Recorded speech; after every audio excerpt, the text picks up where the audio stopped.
L'habitat participatif, c'est d'abord un projet de coopération qui rassemble différents ménages, quels que soient leurs revenus, qui vont ensemble s'engager dans la réalisation d'un projet qui va les amener à pouvoir disposer demain d'un logement. On s'est appuyé sur notre réseau des bailleurs sociaux et des coopératives en emmenant les 24 communes de Nantes Métropole pour rendre le développement de cet habitat participatif réel et possible sur le territoire de la métropole.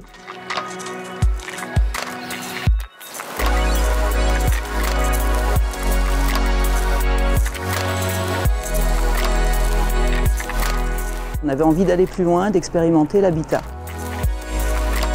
Zélige est une opération qui va marquer l'histoire de la coopérative Maison Familiale de Loire-Atlantique, puisque c'est le premier projet d'habitat participatif que nous avons mené. Et donc nous avons postulé avec un groupe d'habitants, 15 familles, qui voulaient porter un projet qui leur ressemblait et dont ils voulaient être acteurs de leur résidence et acteurs de leur environnement. L'intérêt de ces démarches-là, c'est évidemment pour nous extrêmement enrichissant de pouvoir mesurer, comprendre comment on peut concevoir un logement qui réponde à cette qualité d'usage attendue aujourd'hui des habitants.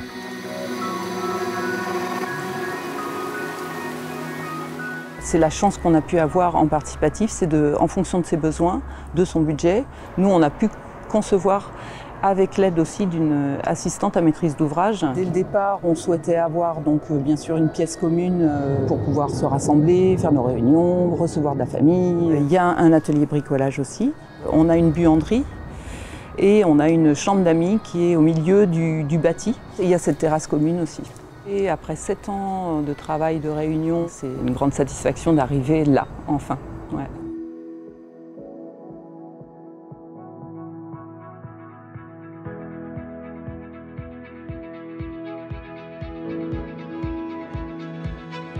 On a tous des typologies de familles très différentes ici et je trouve que c'est très riche. Le projet s'appelle Les Champs Libres.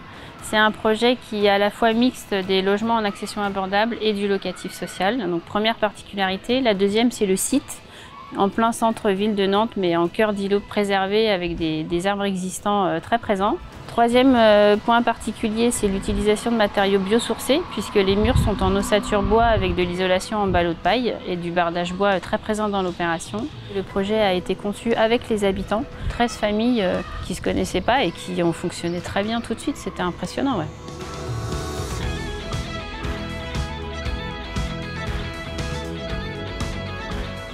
Un événement marquant, alors je dirais personnellement, c'est quand on est arrivé sur le terrain pour regarder si ça nous plairait et on n'entendait que des oiseaux.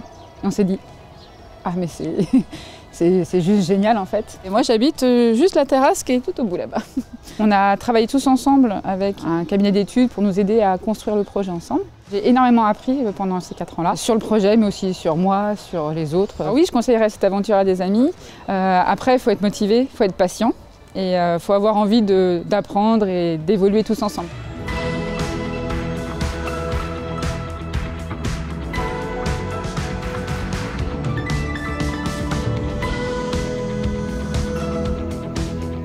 À travers cette méthode, mettre en place une nouvelle manière de construire la ville.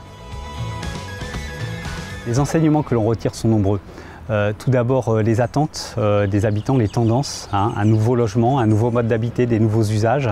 Le deuxième élément, c'est la volonté de mettre en place de nouvelles formes de relations, à la fois entre les locataires, pour faire en sorte qu'ils s'approprient leur logement et les espaces extérieurs. Les espaces communs vont être co-gérés par l'ensemble des résidents de cet immeuble, de ces maisons.